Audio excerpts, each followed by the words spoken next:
그럼 제가 기도하고 시작하겠습니다. 주님 참 감사합니다. 저희들에게 너무나 사랑스러운 자녀들을 보내주셨고 또 사랑으로 양육할 수 있도록 지금까지도 주님께서 은혜 주신 거 감사합니다. 저희가 함께 주님 앞에 지혜를 구하기 위해 학부모 교육을 함께 나누게 됩니다. 이 시간을 통해서 우리 자녀들을 어떻게 도와줄 수 있을지 또 지도할 수 있을지 저희들에게 지혜를 주시고 무엇보다 저희의 마음에 주님의 힘을 더하여 주셔서 저희가 끝까지 사랑하고 또 끝까지 우리 자녀들을 품고 함께 한 걸음씩 주님과 동행할 수 있도록 주님께서 역사하여 주옵소서. 이 시간 특별히 삶의 의미에 대한 질문을 던집니다. 예수 그리스도의 십자가 안에서 저희가 진정한 삶의 의미를 발견했지만 또 매일의 삶 가운데 그것을 충만히 느끼며 또 승리하는 삶을 살도록 주님께서 역사하여 주옵소서. 예수님 이름으로 기도합니다. 아멘. 오늘은 좀 크게 세 가지 주제입니다. 하나는 삶의 의미, 하나는 도파민, 하나는 그리고 고통의 의미. 이렇게 어떻게 하다 보니까 이렇게 펼쳐졌는데 이게 수습이 잘 안 되더라고요. 그래서 한번 천천히 같이 고민을 좀 해보도록 하겠습니다. 잠시만요.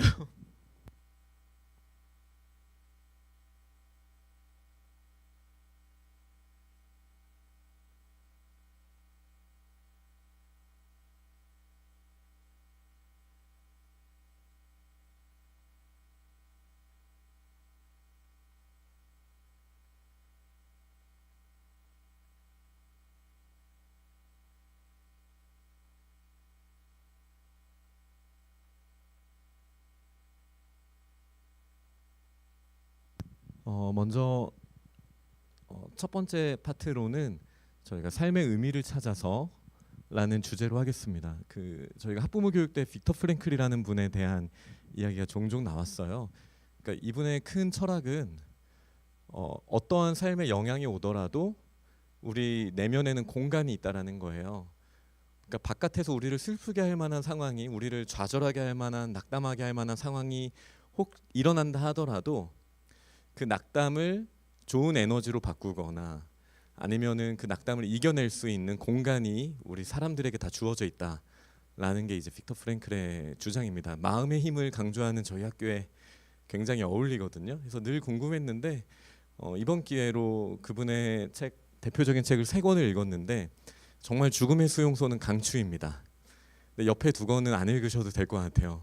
그렇게 재밌지는 않더라고요.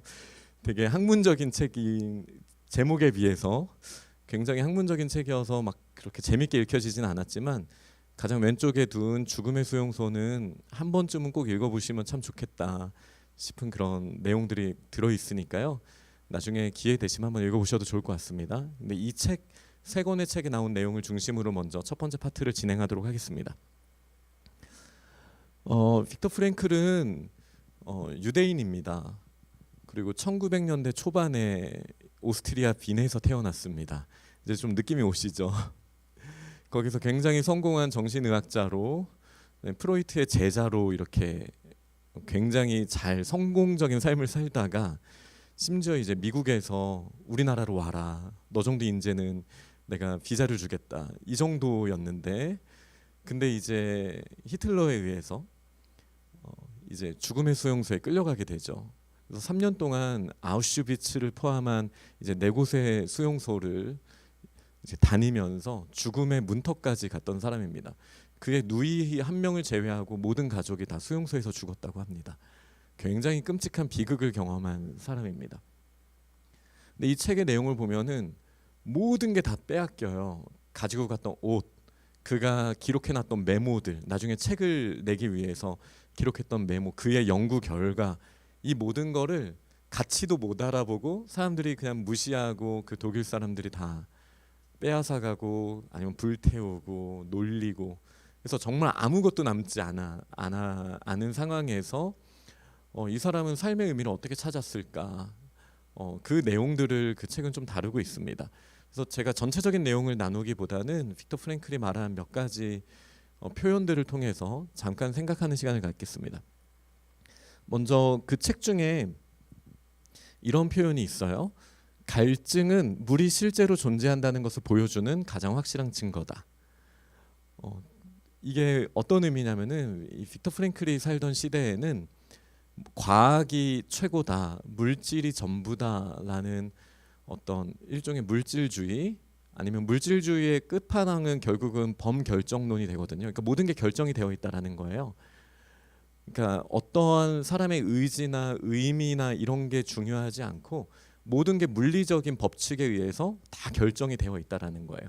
그러니까 빅뱅 이후 온 세상은 그냥 이렇게 지나갈 수밖에 없는, 다 결정된 거다라는 게 이제 너무 과학과 물질을 신봉하다 보면 이런 말도 안 되는 생각이 좀 빠지게 되거든요. 근데 그거에 맞서서 우리들의 삶이 자꾸 의미를 추구하거든요. 어떤 게 더 의미 있는 삶인가, 어떤 게 더 나은 삶인가, 이러한 의미에 대한 갈증이 의미가 있다라는 것에 큰 증거가 된다라는 표현으로 아마 빅터 프랭클이 이 표현을 인용을 한 것으로 보입니다. 어떻게 우리가 의미를 잃어버린 삶을 살 때가 참 많지만 의미가 그래도 우리의 삶에 있지 않습니까? 그거를 이제 한 단계씩 좀 찾아보도록 하겠습니다. 네, 아까 방금 제가 말씀드린 내용이고요. 그러면서 이제 원인과 이유, 그리고 원인과 조건에 대해서 설명을 하는데, 원인과 조건은 너무 머리가 아파서 제가 수학 공부를 안 해서 그런 거 있잖아요. 필요 조건, 충분 조건, 필요 충분 조건. 우리 어렸을 때 배웠던. 머리가 아파서 그냥 조건은 좀 뺐습니다. 그냥 원인과 이유에 대해서만 잠깐 생각을 해볼게요. 저희가 양파를 썹니다. 근데 막 눈물이 나와요. 그러면 양파는, 그 양파 안에 있는 어떤 성분은 우리의 눈물의 원인이 될 수 있죠. 근데 그 양파가 우리 눈물의 이유가 될 수는 없습니다. 되게 애매하잖아요.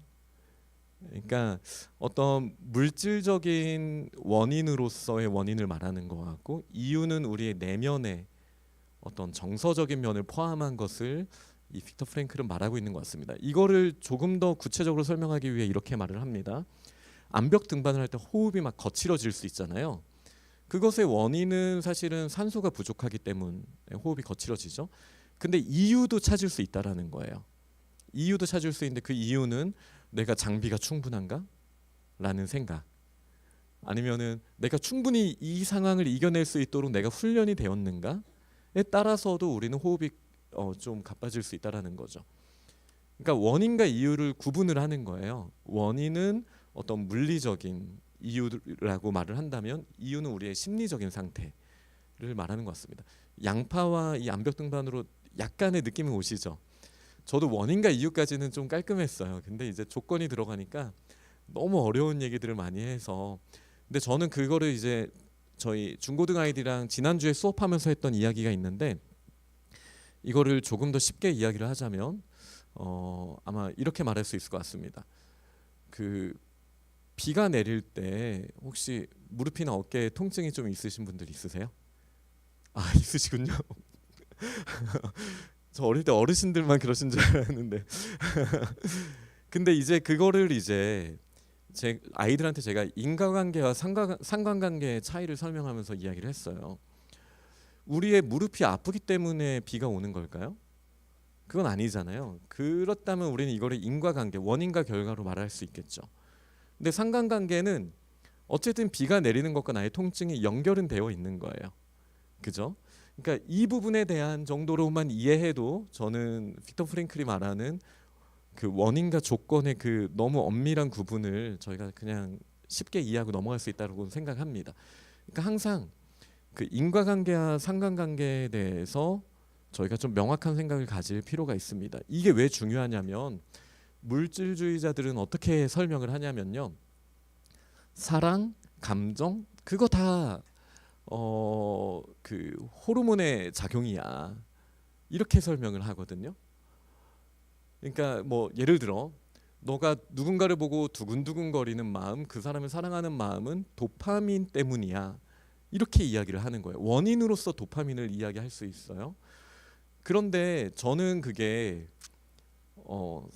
인과관계라기보다는 상관관계라고 개인적으로 생각을 합니다. 그러니까 우리에게 사랑의 마음을 하나님이 주셨잖아요, 우리의 영혼 안에. 근데 그게 우리의 신체와 연결되는 가운데 어떤 특정한 호르몬의 자극이 오고 반응이 올 수 있다라고 생각해요. 근데 그게 그 호르몬 때문에 우리의 감정이 전부다라고 말하는 거는 저는 상관관계와 인간관계에 대한 약간의 오해라고 개인적으로 생각을 합니다. 근데 물질주의자들은 이거를 벗어나지 못해요. 그러니까 모든 거를 다 화학적인 반응, 우리 안에 있는 호르몬의 작용, 뭐 이걸로 다 해석을 하려고 하는데 저는 그렇지는 않다. 물론 연결되어 있는 상관관계이기는 하다. 그냥 이 정도로 일단 이야기하고 다. 네, 저도 그렇고 다 표정이 별로 굳어지시는 것 같아서 넘어가도록 하겠습니다. 그러니까 원인과 이유에 대한 구분은 저희가 좀 명확하게 할 필요는 있습니다. 네, 제가 다시 한번 건드리고 올게요.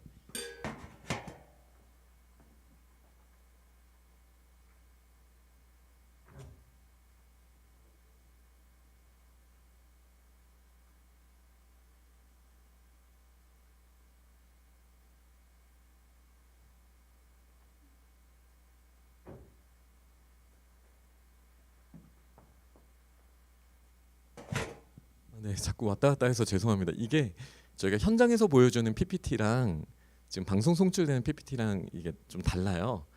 네, 그래서 제가 이걸로 하는 건 현장 거, 또 이미연 대표님이 하시는 거는 방송용. 그래서 이게 화면이 다른 걸로 클릭되어 있으면 이게 넘어가지 않더라고요. 그래서 제가 한 번씩 왔다 갔다 해야 됩니다.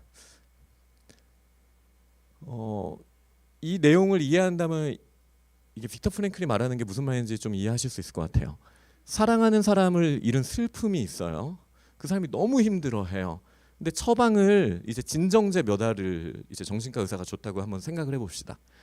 그랬을 때 이걸로 그 슬픔에 대한 근원적인 해결이 되진 않습니다. 왜냐하면 슬픔에 대한 감정을 조금 만져줄 수는 있겠지만 그 슬퍼해야 되는 이유가 있잖아요.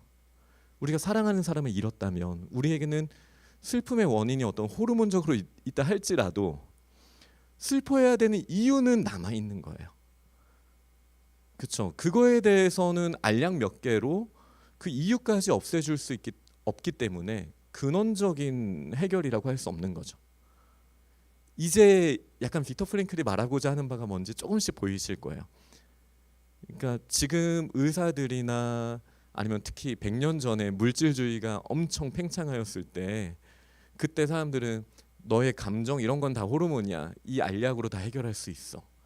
호르몬만 진정시키면 돼. 이렇게 했는데 아니 사랑하는 사람을 잃어서 슬픈 건데 정말 나의 이 슬퍼하는 감정을 조금 다스린다고 나의 문제가 정말 해결되는 걸까?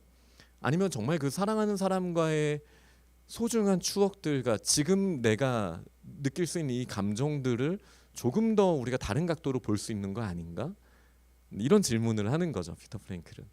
그래서 지금 자꾸 원인과 이유 이런 복잡한 똑같은 말 같은데 복잡하게 이렇게 나누는 이유는 좀 근원적인 의미에 대한 질문을 던지기 때문입니다. 우리의 삶에 정말 의미가 없습니까? 그냥 누군가를 만나고 호르몬이 작용하면 좋아했다가 슬퍼했다가 이게 전부입니까? 그렇지 않다라는 것이죠. 우리는 누군가를 만나서 사랑하고 누군가와 같이 무엇인가를 하고 이 가운데 우리의 삶의 이유가 발견되어지고 그것이 우리의 삶의 큰 동력이 될 수 있다라는 것을 빅터 프랭클은 계속 말하고 있습니다. 사실 다음 달 주제가 이제 과학의 의미예요. 개인적으로는 좀 흥미로워하실 수 있다라고 생각합니다. 네, 흥미로워하실 수 있다고 생각하는데 이제 존 폴킹온이라는 캠브리지였나 되게 유명한 곳의 과학자이셨다가 이제 사제가 되신 분인데요. 영국 성공의 성직자가 되셨는데 이분이 그 양자역학을 공부하신 분이세요. 굉장히 뛰어난 과학자십니다. 이분의 책에 보면은 어떤 주전자가 끓고 있어요. 이 주전자가 끓고 있는데 이거를 이제 과학자들이 이렇게 설명한다라는 거죠. 그 물 분자들이 열을 받아서 활성화가 된 거예요. 그래서 분자들끼리 격렬하게 충돌하고 있다라고 누군가는 설명할 거예요. 근데 어떤 사람은 라면 먹고 싶어서 물 끓였는데 이렇게 설명한다라는 거죠. 그러니까 이 세상에 이 두 가지가 같이 작동을 한다라는 거예요. 존 폴킹온의 말은. 그러니까 누군가는 과학적으로 물 분자가 지금 활성화가 되어 있어라고 과학적으로 말할 수도 있지만 사실 우리의 일상에선 그렇지 않잖아요. 물이 끓는 이유는 무엇입니까? 커피 아니면 라면 아니겠습니까? 일반적이지 않군요. 네, 뭐 그러니까 뭐 몇 가지 이유가 있겠지만 물을 끓이는 목적이 있고 이유가 있다라는 거죠. 그 원인으로서는 저희가 물 분자가 활성화되었다라고 말할 수 있지만 이유가 있다라는 거예요. 근데 이 이유를 생각하다 보면은 의미를 빼놓고는 우리가 세상을 설명할 수 없다. 이런 당연한 이야기를 왜 자꾸 할까 싶으시겠지만 생각보다 많은 사람들이 세상에 의미가 없다라고 말을 해요. 그게 되게 사실은 충격적인 일이죠. 네. 근데 이제 저희 자녀들도 언젠가는 세상에 의미가 없다라고 말하는 순간이 혹 올지도 몰라요. 저희는 미리 준비를 좀 해놔야 됩니다. 정말 세상에 의미가 없을까? 의미로 가득 차 있다라는 거죠. 그래서 사실 이번 1학기 때는 저희가 오늘은 삶과 고통에 대한 내용, 다음 주에는 심지어 물질에 대해 연구하는 과학을 통해서도 우리는 수많은 의미들을 발견할 수 있다. 그리고 그 다음 게 진짜 어려운데요. 우리가 믿음 어떤 걸 인지하는 과정에 대해서 보면서 진정한 의미를 좀 더 고민을 해보려고 합니다. 이게 빅터 프랭클이 말하는 핵심 중에 하나인 것 같아요. 모든 걸 다 빼앗겼다고 했잖아요. 죽음의 수용소에 가서. 근데 단 하나는 빼앗을 수 없더라. 그게 뭐냐면 삶에 대한 나의 태도라는 거예요. 그러니까 나를 무섭게 할 수도 있지만 나를 무섭게 하는 그 행동에 대해서 나는 무서워하지 않은 거를 선택할 수 있는 자유는 끝까지 남더라. 그러니까 정말 인생의 끝까지 가본 이분이 빅터 프랭클이 하는 말이에요. 태도만큼은 인간이 결정할 수 있는 진짜 마지막 하나일 수 있다. 인간에게 모든 것을 빼앗아 갈 수 있어도 단 한 가지, 마지막 남은 인간의 자유. 주어진 환경에서 자신의 태도를 결정하고 자기 자신의 길을 선택할 수 있는 자유만은 빼앗아 갈 수 없다. 물론 그 수용소에서 도망치거나 완전히 난 수용소를 떠날래 이런 길을 선택할 수는 없지만 그 어려운 환경은 내가 바꾸지 못할지라도 나의 태도는 내가 선택하는 거다. 이게 이제 빅터 프랭클의 핵심 중에 핵심입니다. 근데 사실은 저희 자녀들이나 저희나 굉장한 스트레스가 다가올 때 어쩔 수 없다라고 생각하는 경우가 참 많거든요. 이런 상황에는 내가 이렇게 그냥 이런 태도일 수밖에 없지. 네가 나를 화나게 했으니까 내가 화를 내는 건 당연한 거야. 네가 나를 실망시켰으니까 나는 지금 실망할 거야. 이게 우리의 마음에서 일어나는 게 외부 환경에 의해서 다 결정된다고 우린 보통 생각을 하거든요. 근데 외부의 자극이 어떠하든지 태도는 내가 선택하는 거다. 이게 사실 빅터 프랭클의 핵심입니다. 네, 핵심입니다. 그리고 저는 굉장히 매력적이라고 생각해요. 굉장히 매력적입니다. 이것도 이제 빅터 프랭클이 하는 말인데요. 그 책에 아까 재미없다는 그 두 권의 책, 제 관점입니다. 제 관점에서 재미가 별로 없었는데 그 두 책에서 반복적으로 나오는 게 있어요. 이러면서 이분이 하는 말이 자유는 완전하지 않다라고 말하면서 어떤 말을 하냐면 미국의 동부에 자유의 여신상이 있는 것처럼 미국의 서안에, 그러니까 뭐 로스앤젤레스나 이런 태평양 쪽을 말하는 거겠죠. 미국의 서안에는 책임의 여신상이 반드시 세워져야 한다. 이렇게 이야기를 하더라고요. 그러니까 자유만으로서는 반쪽이라는 거예요. 이렇게 하는 말입니다. 인간은 자기 삶의 의미가 무엇이냐라고 물어서는 안 된다. 저 계속 물어봤거든요. 자꾸 삶의 의미를 찾아서 이 주제로 빅터 프랭클이 말을 하는데 시원하지가 않아요. 도대체 원하는 의미가 뭔데 우리가 어떤 의미를 가지고 있다는 거. 저희는 사실 되게 쉽잖아요. 하나님의 형상으로서 우리는 하나님이 주신 소명 안에서 우리의 의미를 찾는데 저는 학문적으로 이걸 어떻게 말하는지가 너무 궁금했거든요. 계속 이 질문을 했어요. 삶의 의미를 도대체 빅터 프랭클은 뭐라고 말하는 겁니까? 라고 질문했는데 그렇게 질문하지 말래요. 되게 독특하죠. 삶의 의미를 찾아서라고 말했으면서 질문하지 말래요. 삶의 의미가 무엇이냐고 자신이 물어서는 안 된다. 그보다는 이런 질문을 하는 사람이 나라는 거를 인지하고 이렇게 인지하다 보면은 우리의 삶은 질문을 계속 받게 돼요. 도대체 내 아이는 왜 저러는 거지? 매일 질문을 받게 됩니다. 쟤는 도대체 머릿속에 뭐가 들었지? 왜 저러지? 계속 질문을 받습니다. 이 질문에 우리는 수동적으로 끌려갈 수도 있지만 빅터 프랭클이 말하는 자유는 그 질문에 던져진 질문에 삶으로 살아본다라는 거예요. 주도적으로. 이런 환경이 주어졌을 때 나는 무엇을 선택할 것인가? 근데 선택은 자유잖아요. 근데 자유는 반쪽이라고 했잖아요. 반드시 책임지면서 나는 어떠한 책임감을 가지고 이 문제에 삶으로 답할 것인가? 이 결정에서부터 삶의 의미가 발견되어진다라는 답을 하고 있는 거였더라고요. 이게 정말 무슨 말인지 좀 더 시원하면 참 좋을 텐데, 근데 우리의 주어진 삶에 책임을 짐으로써 우리는 인생의 의미에 대한 답을 할 수 있다라는 게 이제 빅터 프랭클의 우리에게 주는 답입니다. 좀 애매하시죠? 막 되게 시원하진 않으시죠? 근데 이 말이 일부 맞는 것 같아요. 좀 더 보도록 하겠습니다.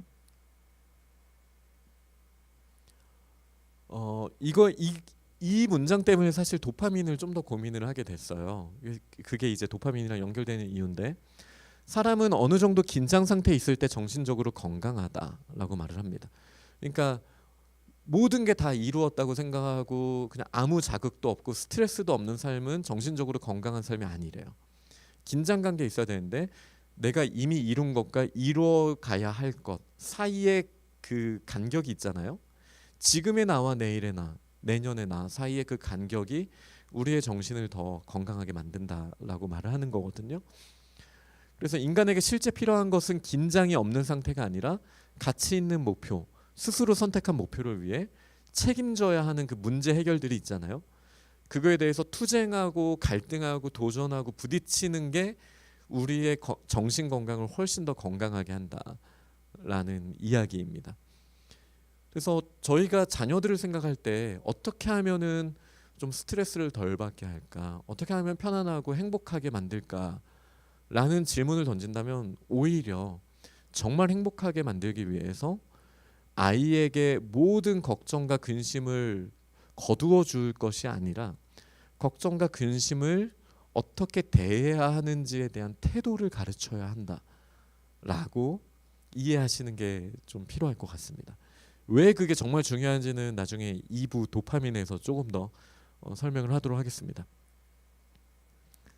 이게 이제 오늘 설문조사를 통해서 답해 주셔야 되는 내용이거든요. 제가 봐도 이건 너무 어려운 것 같아요. 그래서 일단 설문지에는 예시를 적어놨어요. 정 적기 귀찮으시면 그 예시를 복붙하셔도 그냥 결단하시는 걸로 인정해 드릴 수 있습니다. 하지만 한번 고민해 보시면 좋겠어요. 이제 빅터 프랭클은 삶의 의미를 어떻게 찾냐면요. 누군가를 위해 무언가를 위해서 누군가 혹은 무언가를 위해서 내가 무엇을 하고 또 어떻게 사랑하고 어떠한 시련을 견디어 나가는 것에 대해서 책임을 짐으로써 삶의 의미를 발견할 수 있다. 이렇게 이야기를 합니다. 좀 어려우시죠? 근데 그냥 단순하게 생각하면요. 이분의 핵심은 탈자기화, 자기중심적인 생각을 벗어나라고 자꾸 이야기를 해요. 나의 삶의 의미를 자아실현이라고 두면요. 예를 들어 나는 뭐 서울대 가는 게 목표야. 우리 자녀의 목표가. 아니면은 나의 목표는 나중에 돈이 많아져서 내가 그냥 행복하게 살면 좋겠어. 다 자기중심성이잖아요. 이거는 절대 삶의 의미가 될 수 없다라고 말해요. 일단 삶의 의미를 찾으려면은 자기 자신을 벗어날 수 있어야 된다라고 말을 합니다. 그래서 누군가 혹은 무언가, 예를 들어 이런 거죠. 나의 가족을 위해, 아니면 뭐 하나님의 나라, 무언가를 위해, 하나님의 나라를 위해, 아니면 나의 사랑하는 사람을 위해 나는 지금 무엇을 할 것이며 책임지면서 어떻게 사랑하면서 그것을 할 것이며 나에게 어려움이 오더라도 이 어려움에 내가 그냥 회피하거나 굴복하는 것이 아니라 어려움에 맞서서 내가 책임지는 모습으로 이것을 풀어가겠다. 이렇게 할 때 삶의 의미가 나의 삶에서 발견되어진다라는 거예요. 네, 해보죠. 한번 해보죠. 네, 뭐 죽음의 수용소까지 갔다 오신 분이 말씀하신 거니까 저는 이 권위에 좀 개인적으로는 좀 받아들이는 편이기는 합니다. 네. 그래서 이 질문에 답을 하시는 게 이번 세 가지 질문이 있거든요. 설문지에 첫 번째 질문입니다. 그래서 이거는 정체성에 대한 문제죠. 나는 누구로서, 그러니까 만약에 나의 자녀를 위해라면은 나는 부모로서 이렇게 되는 거죠. 뭐 하나님의 나라를 위해서라면 나는 하나님의 자녀로서, 하나님 나라의 백성으로서, 그리스도인으로서 이런 정체성을 딱 세워두시고 나는 무엇을 하며 어떻게 사랑할 것이고 이런 시련이 왔을 때 나는 이렇게 이겨낼 것이다. 네. 이거에 대해서 명확함을 가지고 있으면 우리는 삶의 의미로 충만한 삶을 살 수 있다. 이게 아니라 내 중심성. 이거는 나중에 이게 그래서 제가 도파민을 찾은 이유가 그랬던 것 같아요. 자꾸 내 중심으로 생각하고 내가 행복하기를 원하고 그냥 그게 내가 고통을 피하는 게 나의 최고의 목표가 되는 순간 우리는 삶의 의미를 잃어버리고 굉장히 큰 좌절을 경험할 가능성이 매우 크다라는 거예요. 네. 제가 방금 설명드렸던 내용인데요. 늘 하는 말이 의미를 찾으려는 의지, 그 다음에 의지의 자유, 그 다음에 삶의 의미, 이 세 가지를 계속 말하는데 계속 헷갈리기는 해요. 그런데 이런 표현을 꼭 씁니다. 자기 초월성, 자아 실현 및 행복은 의미를 성취한 결과이지 우리의 목표일 수 없다. 우리가 의미를 성취하다 보면은 나를 뛰어넘은 더 큰 의미가 있잖아요. 다른 누군가, 다른 무언가를 위해서 우리가 책임지면서 사는 그 삶을 통해서 우리가 자아 실현을 할 수 있어요. 뭐 어떤 대학에 간다, 난 어떤 직업을 갖는다, 어떤 사람이 된다, 내가. 근데 그거 자체가 수단이어야지 목표가 돼서는 안 된다라는 거예요. 그러니까 우리 자녀가 이제 꿈을 꿀 때, 비전을 꿀 때 뭐 의사가 되고 싶어라고 한다면 그래? 무엇을 위한 의사지? 라는 질문에 답할 수 있어야 된다라는 거죠. 그게 삶의 의미를 인정하는 사람의 모습이라는 거예요. 그냥 수단이 목적이 돼서는 안 돼요. 나는 돈을 많이 벌고 싶어서 그것조차도 수단인 거죠. 무엇을 위해 돈을 많이 벌고 싶은데 이런 질문에 답하다 보면은 그리고 책임지면서 살다 보면은 우리는 삶의 의미를 발견한 삶을 살 수 있다. 이렇게 이해하시면 됩니다. 그러니까 자기중심성을 벗어나야 돼요. 네, 자기중심성을 벗어나는 게 되게 중요해요. 이게 사실 기독교 철학과도 굉장히 맞는 거잖아요. 죄가 뭡니까? 자기중심성이거든요. 죄는 다 자기중심이에요. 우리가 교육은 미성숙에서 성숙으로 가는 건데 그렇다면 어린아이가 굉장히 미성숙한 건 사실이잖아요. 근데 어린아이들의 특징이 뭐죠? 자기중심성. 다 자기 거라고 생각하고 나만 바라봐 줘야 된다고 생각하는 자기중심성이 있거든요. 그럼 미성숙이거든요. 근데 여전히 우리가 커서도 이런 자기중심성으로 살다 보면 진정한 삶의 의미를 발견하지 못하고 너무 힘든 삶을 살 수 있다. 이것도 도파민 때 좀 더 얘기할 수 있을 것 같으니까 제가 그냥 빨리빨리 넘어가겠습니다. 근데 이제 좀 비판적으로 봐야 될 게 있어요. 제가 이 부분이 정말 안 넘어갔거든요. 왜 의미를 그러면은 무엇에서 도대체 당신은 발견하는 겁니까? 라는 질문을 했을 때 각자의 삶이 유일하기에 의미의 상황도 유일하다. 우리는 다 각자 다른 삶을 살잖아요. 그러니까 빅터 프랭클이 이런 말을 했어요. 지금 앉은 자리에서 예를 들어 이 피아노를 바라봐 주세요. 라고 했을 때 피아노가 완전히 공간적으로 일치하게 재구성이 될 수는 없어요. 조금씩 틀어진 각도에서 보잖아요. 그죠? 그러니까 우리의 각자의 삶도 의미를 발견함에 있어서 각자가 다 다르다. 그러니까 이거는 기독교적으로는 좀 이렇게 하면 좀 받아들이기 힘든데 이런 마음이 좀 우리가 들죠. 그러니까 우주의 의미가 다 사라진다 할지라도 이게 빅터 프랭클이 한 말이거든요. 그래도 개인의 의미는 남아 있다. 우리가 스스로 찾아야 되는 거다. 나의 의미는. 이렇게 말해요. 저는 여기에 막 시원하게 동의하고 싶은 마음은 없습니다. 의미는 저는 굉장히 절대적인 거라고 하나님의 창조의 계획이 들어가는 순간 의미는 다 생기는 거거든요. 하나님의 창조의 목표가 들어가는 순간 이 세상에는 어떤 분명한 목적이 있어요. 그리고 그 목적은 온 하늘과 땅에 사람의 마음에 충만하게 드러난다는 걸 저는 삶을 통해 성경을 통해 분명히 알고 있습니다. 네. 하지만 빅터 프랭클은 일단은 그런 거 다 제외하고서라도 각자 개인이 그 삶의 의미를 스스로가 구할 때, 이게 굉장히 칸트적인 건데 칸트가 말하는 자유는 자발성이 되게 중요하거든요. 그러니까 누군가 제가 예전에도 학부모 교육 때 말씀을 드린 적이 있는데 어떤 거냐면요, 아이들이 미디어를 볼 때 굉장히 집중하잖아요. 이거는 그 아이들이 집중할 수 있는 자유를 쓴 게 아니에요. 그 아이들에게는 오히려 다른 해야 할 일을 할 수 있는 힘이 작기 때문에 이 미디어가 끄는 엄청난 그 중력에 빨려 들어가는 거예요. 그것을 거부할 수 있는 자유가 없는 거예요. 이제 칸트는 이런 식으로 설명을 하거든요. 그러니까 내가 뭔가를 할 때 내가 스스로 발견을 해서 이거 내가 해야 되는 거야 라는 것을 알고 모두가 그냥 중력에 휩쓸리듯이 거기에 다 쏠려간다 할지라도 나는 옳은 것을 향해서 선택하는 게 자유다라는 게 이제 칸트가 말하는 자유예요. 근데 이제 빅터 프랭클이 말하는 것도 사실 비슷한 것 같아요.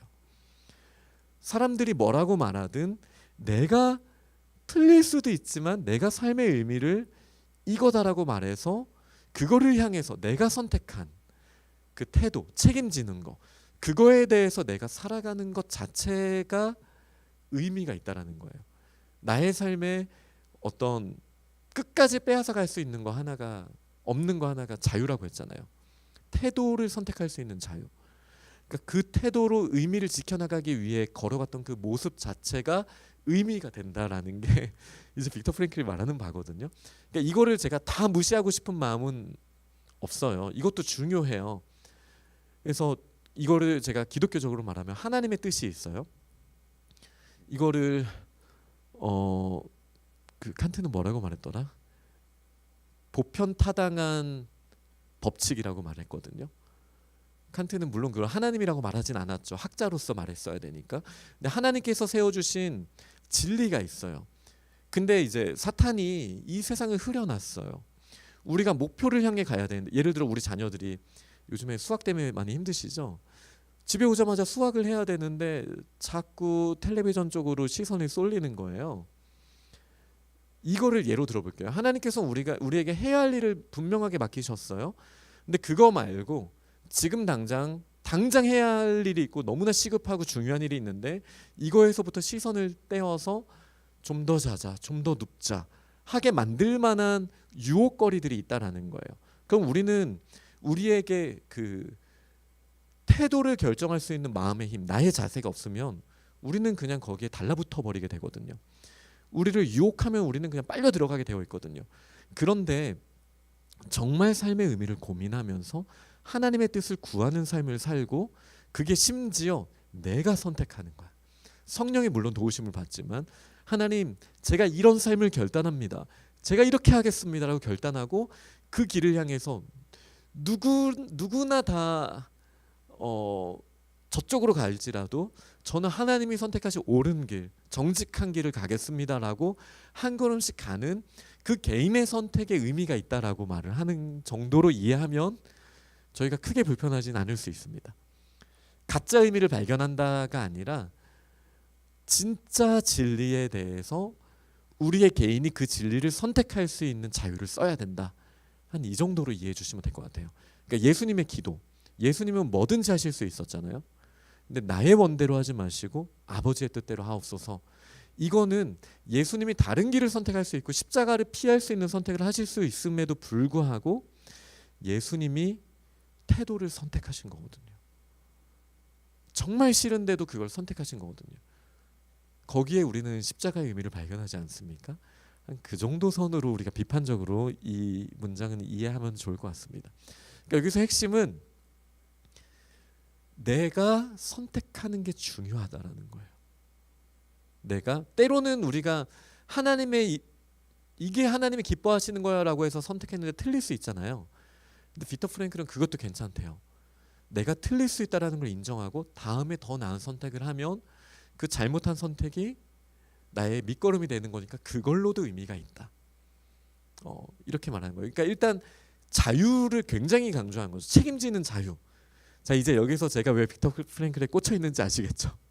저희 주빌리의 키워드이지 않습니까? 아이에게 자유를 주고 책임지는 걸 훈련시켜야 돼요. 그렇지 않으면 다 수동적으로 어떤 거대한 힘에 의해서 끌리는 거예요. 거기에서는 의미를 발견하지 못하고 아이들은 굉장히 낙담하는 삶을 살게 됩니다. 예를 들어 미디어도 거대한 힘에 의해서 끌리잖아요. 그러다가 거대한 엄마 아빠의 목소리에 의해서 끌려가서 또 억지로 숙제를 할 수도 있겠죠. 뭔가 자꾸 아니면 엄마 아빠가 거대한 어떤 치킨의 유혹으로 너 이거 하면 엄마가 치킨 사줄 건데, 그 거대한 힘에 의해서 끌려가겠죠. 그러다 보면은 자신의 마음의 태도를 결정할 수 있는 기회가 없는 거예요. 이 기회를 주는 게 교육인 거예요. 사실 이게 너무 중요합니다. 그래서 아이와 계속 고민해야 돼요. 대화해야 돼요. 아이가 대화하면서 자기 스스로 그걸 선택할 수 있도록 우리는 도와줘야 돼요. 그렇게 되는 순간 아이의 삶에 생기가 생깁니다. 그것도 나중에 이제 도파민 얘기할 때 좀 나올 거예요. 네. 근데 이제 3권 중에 한 권 삶의 의미를 찾아서였나? 가장 뒷부분에 그래도 저희 마음을 시원하게 해주는 구절이 다행히 나왔어요. 그 구절이 이겁니다. 빅터 프랭클은 절대적인 의미에 대한 절대적인 믿음이 반드시 필요하다라고 주장을 이때 했어요. 그러면서 수천 년 전에 팔레스타인의 농부가 했던 말을 우리는 기억해야 한다라고 하면서 하박국 구절을 넣었거든요. 비록 무화과 나무가 무성하지 못하며 포도나무에 열매가 없으며 감람나무에 소출이 없으며 밭에 먹을 것이 없으며 우리의 양이 없으며 외양간에 소가 없을지라도, 그러니까 환경이 나를 낙담하게 할 만한 그런 상황일지라도 나는 여호와로 말미암아 즐거워할 수 있다라는 거예요. 절대적인 의미가 있고 그 절대적인 의미를 나는 절대적으로 믿을 수 있기 때문에 환경 때문에 나의 의미가 흔들리지 않는다라는 이야기를 하면서 그 책을 마쳤어요. 그래서 제가 얼마나 다행이다 빅터 프랭클 이렇게 마무리 지어줘서. 아까 개인의 선택에 달려있다라고만 말했으면 좀 찝찝했을 텐데 절대적인 의미와 절대적인 믿음에 대해서 강조를 했습니다. 근데 이 연결고리에 대해서는 저희 3번째 강의 때 정말 어렵거든요. 그래서 제가 한번 잘 준비해서 이 믿음에 대해서, 믿음이 작동하는 방식에 대해서 그때는 좀 말씀을 드리도록 하겠습니다. 네. 우리 자녀들이, 제가 그냥 쉽게 정리를 하면요, 하나님이 어떤 분이시고 하나님의 뜻이 무엇인지에 대한 질문을 계속 던지는 거 중요해요. 그러면서 하나님과의 관계 안에서 나의 정체성을 발견해야 돼요. 엄마 아빠와의 관계 안에서 자신의 정체성을 발견해야 돼요. 그러면은 나는 하나님의 나라를 위해, 우리 가족을 위해, 아니면 우리 나라를 위해 나는 무엇을 하고 어떻게 사랑할 것이며, 반드시 어려움은 올 텐데 이 어려움을 내가 어떻게 이겨나가겠다. 이거에 대한 자신의 정확한 생각이 있으면 어떠한 시련이 와도 우리 자녀들의 삶의 의미로 오히려 더 충만해질 수 있습니다.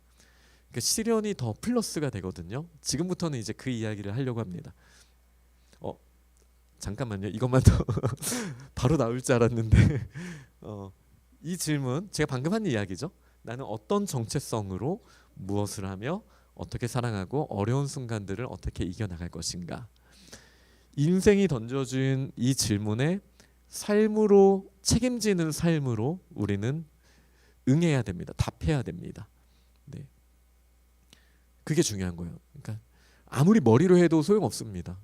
삶의 의미는 책임지는 삶을 통해서 우리가 답하는 거예요. 네. 당연한 얘기죠. 아이들한테 우리가 사랑해 백날 이야기하는 것보다 책임지는 삶을 함께 살아왔다가 그 삶의 농축된 표현으로 눈을 보면서 사랑해라고 말하는 거는 차이가 있죠. 엄청난 차이가 있는 거죠.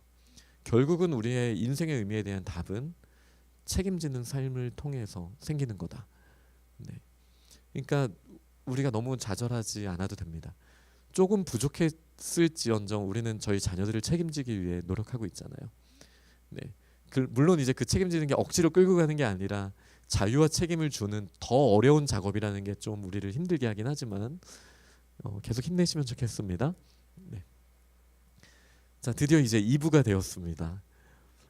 도파민 제가 최근 한 3주 동안 도파민에 너무 꽂혀 있어서 제가 영화부에서 설교를 하고 있는데 영화부 설교 때 제가 자꾸 도파민 이야기를 하고 있는 저를 그래서 오늘도 영화부 부모님도 초청할까? 도파민 이야기 나오는 막 이런 생각이 조금 들었었어요. 네. 이제 도파민에 대해서 이야기를 할 거고 이 두 권 다 도파민에 대해서 다른 관점으로 보는데 굉장히 흥미롭습니다. 한번 보셔도 좋을 것 같은 책이에요.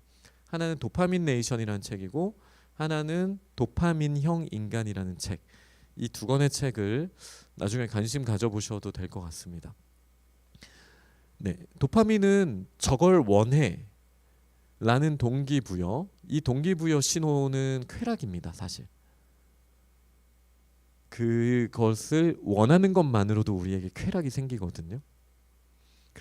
이 마음을 약간 그 쇼핑 카트에 장바구니에 뭔가를 담았을 때 우리 안에 오는 탁 넣어놨을 때 그 마음으로 아마 생각하셔도 되지 않을까 싶습니다.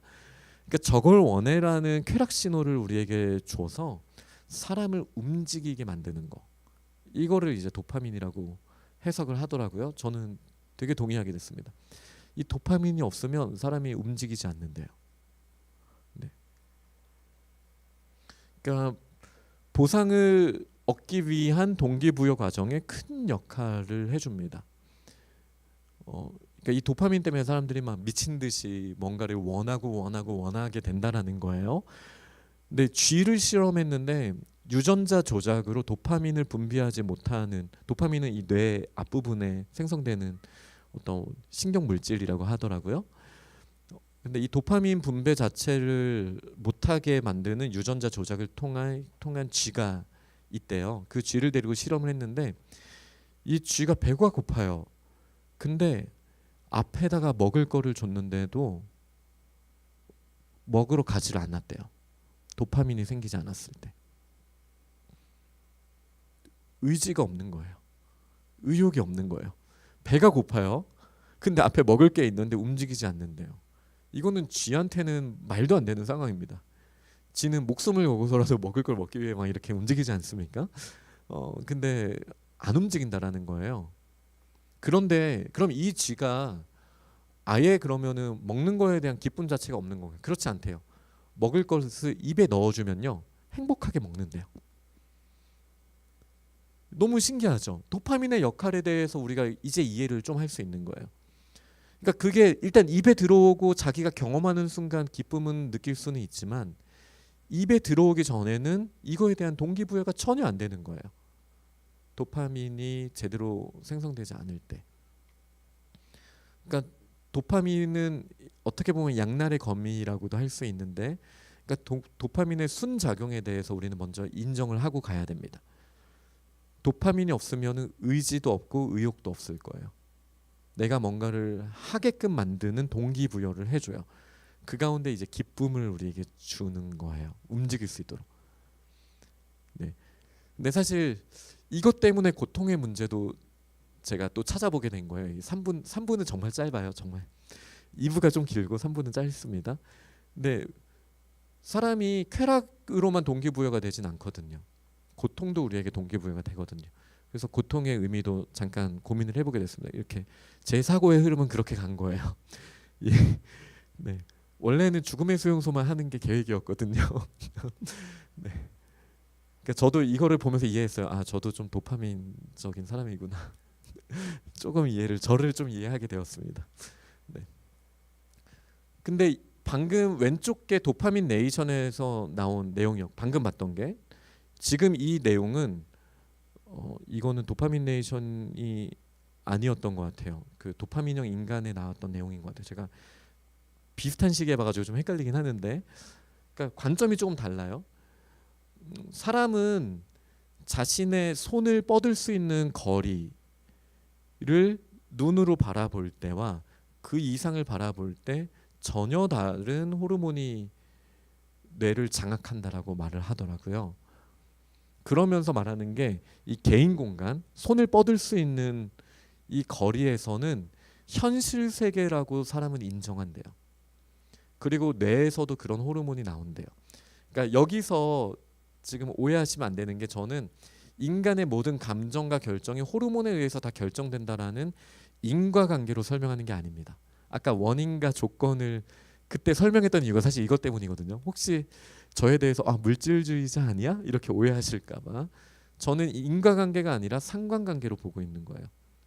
이 호르몬 때문에 사람이 다 이렇게 된다라기보다는 우리의 영혼을 하나님이 주셨는데 이 영혼이 작동함에 있어서 죄송합니다. 상관관계로서 호르몬이 동시에 작동을 한다라고 저는 그렇게 바라보고 있어요. 네, 다시요. 네, 이 개인 공간으로서의 인지를 할 때, 예를 들어 이제 라면이 제 눈앞에 있다고 생각해 볼게요. 그러면은 라면이 이만큼 오는 순간부터는 이제 도파민의 작동은 멈추는 거예요. 쇼핑 카트에 담을 때는 외부 공간으로 작동을 해서 도파민 때문에 우리가 흥분 상태가 되는 거예요. 카트에 있어요. 그리고 배달 오는 것도 아직 외부 공간이잖아요. 근데 이제 내 눈앞에 배송되는 순간 도파민은 사라지고 현실 세계의 저 신경 물질들이 우리의 뇌를 장악하게 된다고 합니다. 다른 종류래요. 네. 그래서 그렇게 두 가지로 나누는 게 저는 되게 흥미로웠어요. 그래서 이 사람이 굉장히 자신 있게 말하더라고요. 외부 공간을 관장하는 이 신경 물질은 하나밖에 없다. 도파민밖에 없다. 라고 되게 단호하게 말하더라고요. 그러니까 저보다 1m 이상인 사람은 내가 현실 세계에서 경험할 수 있는 사람이 아니라는 거예요. 그러니까 저 정도 거리의 사람은 뭐 10초 후, 5초 후에 내가 만날 수도 있기 때문에 도파민의 영역에 있는 거예요. 지금 당장의 나는 아니에요.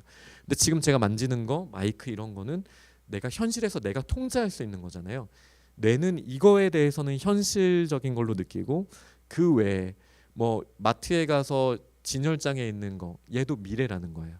미래로 인지를 하고 도파민이 그거에 대해서는 작동을 한다. 그러니까 이 정도로 일단 이해를 한번 해보시고 넘어가겠습니다.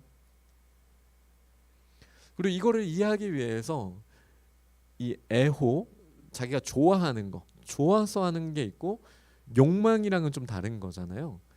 제가 이게 정확한 어원 구분은 아니지만 아이들한테 사랑하는 것과 좋아하는 거의 차이를 말할 때 이 애호와 욕망에 대한 애들한테는 애호, 욕망이라고 말하진 않지만 저는 그렇게 비유를 할 때가 있거든요. 이제 제가 만약에 이제 초콜릿을 사랑해요. 그러면은 초콜릿을 보면서도 행복하고 이렇게 만지면서도 행복하고 정말 사랑하기 때문에 이렇게 혀로 한번 이렇게 해보면서도 좋을 텐데, 제가 초콜릿을 그냥 욕망으로서 좋아하는 거였다면 그냥 고민 없이 입에 넣어서 막 먹어버리겠죠. 그러니까 이 대상과의 어떤 인격적인 관계가 있느냐 없느냐 라고도 저는 이제 좋아한다와 사랑한다를 아이들한테 구분해 줄 때가 있어요. 그래서 우리가 사랑해야 된다라고 말할 때 이렇게 한 번씩 말할 때가 있는데, 사람에게 애호회로 내가 좋아하는 회로가 있고 욕망 회로가 있는데, 예상하셨다시피 도파민은 욕망 회로예요. 원하는 거잖아요. 수단과 방법을 가리지 않습니다. 나중에 나오지만 수단과 방법을 가리지 않아요. 도덕적인 거 전혀 중요하지 않아요. 도파민에게는 내가 원하면 그것을 얻기만 하면 돼요. 욕망 회로의 특징입니다. 근데 애호 회로는 그렇지 않아요. 현실 세계 안에서는 애호 회로가 작동하는데, 현실 세계에서는 이런 그 신경 물질이 나오면 좋아하는 감정으로 좀 더 오래 그 감정을 간직할 수가 있대요. 그러니까 쥐와 설탕물, 저와 초콜릿 이야기는 잠깐 이야기를 했는데요. 그 쥐와 설탕물 이야기는 이거예요. 애호회로가 작동하는 쥐는요, 설탕물을 혀로 낼름낼름하면서 즐겁게 먹더라는 거예요. 근데 욕망회로만 작동하는 이 도파민의 영역 안에서 욕망회로만 있는 이 쥐의 경우는 그냥 미친 듯이 먹는, 그러니까 이게 이제 도파민의 특징이라는 걸 저희는 기억해야 됩니다. 근데 문제는 뭐냐면 도파민이 훨씬 자극적이고 훨씬 더 큰 쾌감을 준대요. 이게 문제인 거예요. 그러니까 사람이 만족할 수 없게 해주시는 하나님의 장치라고 생각해요. 그러니까 도파민이 없으면, 그 정도 쾌감이 없으면 우리가 굶어 죽어도 숟가락질을 안 한다니까요. 근데 도파민에 대한 그 나의 미래에 대한 어떤 계획, 아니면은 지금 이 음식에 대한 어떤 기대, 더더더라는 욕구가 약간의 쾌감이라도 그 올라오는 그 도파민 때문에 우리가 움직여서 먹게 된다라는 거죠. 근데 이 도파민의 쾌감이 엄청나대요. 이 마약이라는 것도 결국 도파민을 활성화하는 게 되게 중요한 역할이래요. 그러다 보니까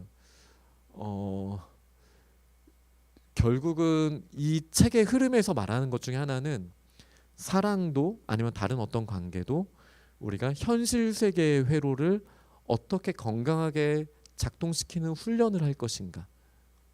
그러니까 욕망 회로가 전부가 아니라는 거를 우리 자녀들에게 어떻게 가르칠 것인가. 애들 생각해 보면은 다 이거 더더더 아닙니까? 다 도파민에만 있어. 나 저거 더 하고 싶어. 뭐 이거 더 갖고 싶어. 좀만 더, 다 이쪽으로만 있잖아요. 근데 있는 거에 감사하고 있는 것을 누리고 그것을 즐거워하는 훈련이 거의 안 되어 있죠. 그러니까 이 호르몬적으로도 우리가 이 현실 세계에 대해서 조금 더 아이들이 경험할 필요가 있다. 그 호르몬에 대해서 좀 더 익숙해질 필요가 있다. 너무 도파민에게만 빠져 있는 게 아니라 이런 문제의식을 가지고 한번 넘어가 보겠습니다. 도파민의 특징은 더더더, 만족은 없습니다. 그리고 수단을 가리지 않습니다. 이게 문제예요. 네. 도파민의 욕망 회로가 엄청 강해졌을 때 아이들에게 나타나는 특징이 공감 능력 부족. 아까 빅터 프랭클식으로 표현하자면 자기중심성이 되는 거예요. 그러니까 더더더 원할 땐 수단과 방법을 가리지 않잖아요. 자기만 보여요. 아이들의 눈에. 이 도파민만 활성화되어 있는 경우 공감 능력이 부족하고 폭력성이 막 드러납니다. 주의력 결핍이 생깁니다. 그리고 자기중심성이 특징입니다. 그러니까 아마 ADHD의 특징으로도 보여지실 거예요. 근데 이거는 많은 우리 어린 자녀들에게 쉽게 나타나는 현상입니다. 너무 도파민의 자극에만 익숙한 아이들에게 나타나는 특징이래요. 근데 이 책, 제가 지금까지 읽었던 이걸 준비하면서 읽었던 한 대여섯 권의 책들이 공통적으로 말하는 게 약물의 부작용에 대해서 정말 심각하게 말하거든요. 그러니까 이 호르몬에 대해서 아니면 이 신경물질에 대해서 조율하기 위해서 뭐 어떤 호르몬을 낮추고 어떤 호르몬을 높이는 그런 약 처방을 받잖아요. 근데 이게 더 큰 고통을 준다라고 보통은 말해요. 그래서 웬만하면 약을 끊어라 라고 이 책들이 다 말하더라고요. 이 도파민 책도 그렇고 고통의 통증의 비밀, 고통의 비밀 책도 그랬고 그런데 딱 하나 말하는 게 있어요. ADHD는 어릴 때 약을 먹는 게 도움이 된다 라고 되게 명확하게 말해요. 그리고 저도 이거는 경험적으로 그러하다라고 말씀을 드리고 싶습니다. 이게 나중에 커서는 좀 더 어려울 수 있는데요. 아이에게 공감 능력이 너무 부족하고 폭력성이 나타나고 자기중심성, 주의력 결핍 이거 하다가 도파민이 또 다른 걸 지시하면 그걸로 바로 이렇게 또 이걸로 이렇게 현실을 바라보지 않고 자꾸 다른 걸 바라보게 한다라는 것은 욕망 회로가 지나치게 활성화되었다라는 거거든요. 네, 근데 이제 EJ라고 도파민은 도파민으로 잡더라고요. 도파민이 관장하는 회로가 두 개였었어요. 하나는 욕망 회로고 이제 곧 보여드릴 그 도파민 절제 회로라는 것도 도파민에 의한 거였더라고요. 그래서 이 ADHD를 잡아주는 약물 치료 같은 경우는 이 도파민 절제 회로를 활성화하는 걸 도와주는 회로예요. 그래서 도파민이 욕망 회로로 너무 날뛰지 않게 이제 도와주는 거죠. 네, 그렇게 되면 이제 아이들이 조금 더더더해서 자기중심성에서 폭력성에서 주의력 결핍에서 이제 조금 벗어날 수 있다. 네, 이렇게 좀 이해를 하시면 됩니다. 그래서 일단은 내 자녀가 좀 ADHD다라는 생각이 좀 드신다면은 전문가를 만나보시는 게 그거는 나쁜 선택은 아니다라고 제가 좀 자신 있게 이제 말씀드릴 수 있습니다. 예전에는 제가 8, 9년 전에는 정말 고민 많이 했거든요. 이게 뭔가 교육자로서 지는 것 같고, 아니 약물에 의지한다고? 엄마 아빠와 선생님들의 자유와 책임의 훈련으로 이거는 극복해야지. 아마 이렇게 생각했을 텐데 이 도파민은 너무나 센 거예요. 엄청나거든요. 근데 어렸을 때 도파민 절제 회로를 활성화해 주는 거를 조금만 도움받으면 이거는 어떤 부작용도 별로 없다고 하더라고요. 네. 그러면 아이들이 좀 차분해지고 또 도파민을 통제하는 게 되게 중요하거든요. 그런 면에서 도움이 될 수 있다. 이거에 대해서 일단 말씀을 드리고요. 그러면서도 당연한 얘기지만 저희가 점점 이야기하면서 갈 방향이 그 방향이긴 한데요. 이 도파민의 욕구를 통제하기 위해서는 아이들의 현실 세계에서의 절제 훈련이라든지 이런 것들이 필요하다라고 당연히 이해를 하시면 되겠습니다. 그건 나중에 좀 더 구체적으로 말씀드리겠습니다. 도파민은 결국 도파민은 이거예요. 오늘보다 나은 내일을 위해 하나님이 우리에게 주신 거라고 생각하시면 돼요. 네, 오늘보다 나은 내일. 결국은 이거는 어떠한 시소 게임이냐면 욕망이 있어요. 근데 욕망만으로는 안 돼요. 통제도 해요. 이 두 시소를 통해서 오늘보다 나은 내일을 만드는 거예요. 이게 무슨 말이냐면요. 욕망 회로와 도파민 통제 회로, 이게 도파민 통제 회로가 전두엽에 있대요. 제가 이런 거 잘 몰라서 이게 전전두엽인지 전두엽인지 잘 모르겠는데 하나 확실한 건 이거예요. 이 통제 회로가 있는 전두엽 혹은 전전두엽이, 아마 전두엽이라고 할게요. 이 전두엽이 청소년 시기에도 발달이 별로 안 된대요. 그러니까 아이들이 그냥 자기 원하는 거에 너무 충실한 삶을 청소년까지 사는 거예요. 어린 아이들부터. 근데 이제 어른이 되면은 여기 전두엽이 발달하면서 이 도파민 통제 회로에 이제 도파민이 활성화가 되는 거예요. 그러면서 이제 자기 통제가 되고 논리적으로 사고하게 되고 충동을 절제하는 거예요. 근데 이게 상반된 것 같은데 똑같은 거래요. 왜냐하면은 이게 더 나은 미래를 위해 어떻게 욕망만 있으면은 더 나은 미래가 옵니까? 내가 원하는 게 많아요. 근데 그 욕구만 활성화된다고 내가 그걸 다 얻을 수 있습니까? 그렇지 않다라는 거예요. 그래서 진짜 내가 더 많은 걸 얻기 위해서는 도파민도 인정을 하는 거예요. 내가 조금만 통제하면 더 많은 걸 얻을 수 있던데, 내가 이번에 이거를 다 담고 싶은 욕구 회로가 있지만 이거를 이번에 담지 않고 이 돈을 투자했다가 나중에 하면 더 많이 남을 수 있던데, 이거예요. 그러니까 똑같은 얘기예요. 더 나은 미래를 위해서 통제하면은 이 도파민 욕구를 통제하고 절제하면은 내가 더 많은 것을 누릴 수 있다라는 이 욕구가 이 두 가지 길로 똑같이 나가는 거예요. 근데 청소년까지는 절제 회로가 활성화되지 않는, 잘 되지 않는다. 그러니까 우리가 이해가 안 되는 거죠. 자녀들을 보면서. 네, 여기까지는 좀 어렵지 않으시죠? 저는 사실 처음에 어려웠거든요. 근데 어려워서 열심히 계속 봤습니다. 반복적으로. 그래서 그런 말이더라고요. 그래서 다시 질문을 다시 보면 도파민의 욕망 회로에 이런 문제들이 생기더라는 거예요. 자꾸 자기가 더더더 하면서 내가 원하는 것만 자기중심성을 하다 보니까 관계도 다 끊어지고 내가 원하는 거 오히려 더 얻지 못하는 상황이 되어요.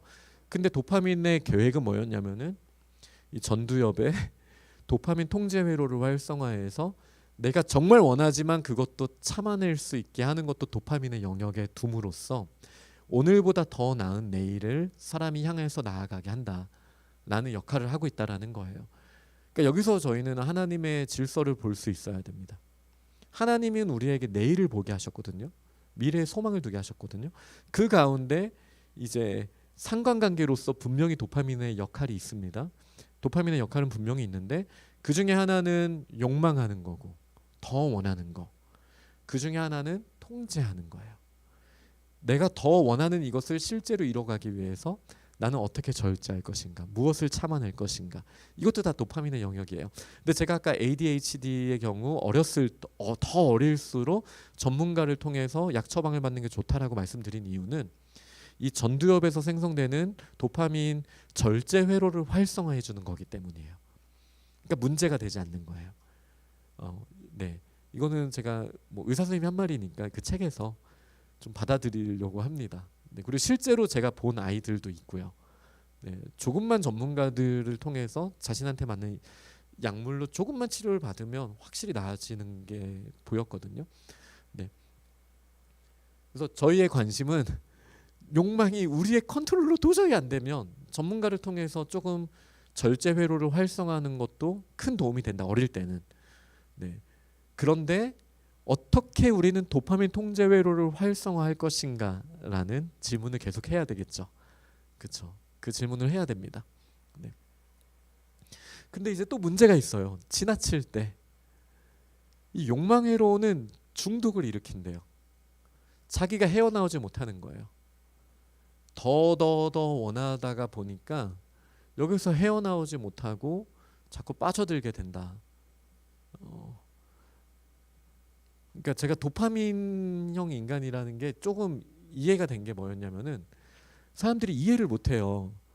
1, 2월 달에 왜 바쁘냐라는 거예요. 방학인데. 근데 저는 1, 2월이 정말 바쁘거든요. 그리고 선생님들도 이렇게 열정적이고 능력 있는 선생님들이 많은데 왜 교장 선생님이 왜 바쁘냐. 근데 이제 제가 도파민 책을 보면서 알았어요. 더. 제가 약간 그런 사람이었구나. 현실에 만족하기보다는 그 1, 2월이 되면 그 느낌이 있거든요. 지금 세팅 안 하면 1년이 지나가 버린다. 이게 3월 땅 하기 전에 리로도 세팅이 다 되어야 되고, 뭐 예를 들어 아니면은 뭐 저희 뭐 학점제라든지 이런 거 세팅 못하면 또 1년 후에나 다시 이게 되니까 1, 2월 달에 이거를 해야 된다고 하는 거예요. 그래서 저는 정말 1, 2월 달이 하나님이 너 다시 1월로 돌아가게 해줄까? 저는 하나님 3월이 좋아요. 1, 2월과 가장 멀잖아요.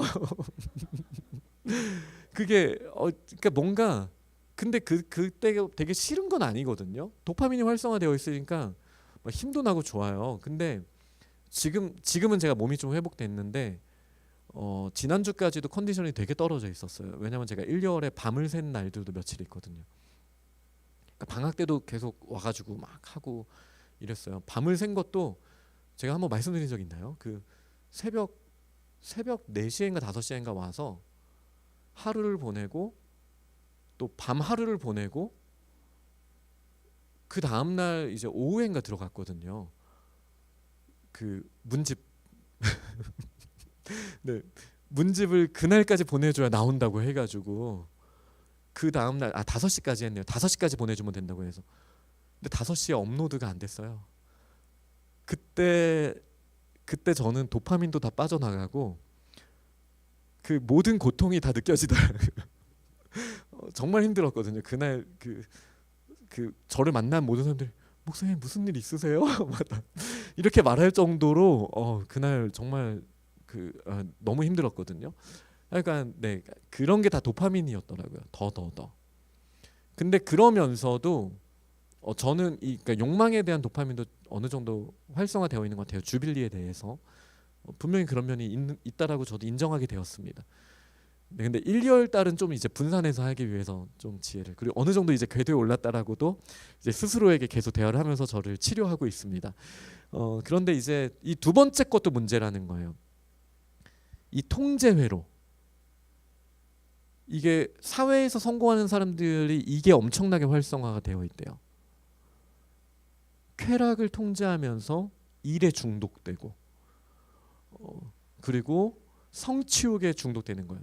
내가 뭔가를 해내고 나서 여기에 만족하지 않고 자 이제 그 다음 정상을 향해서 얘들아 바로 가자 막 이렇게 하는 사람들의 특징이라는 거예요. 이것도 중독이래요. 그러니까 도파민이 어느 쪽으로든 이게 절제가 중독이 되든 아니면 뭐 통제로 잘하는 사람들 몸 좋은 사람들 많죠.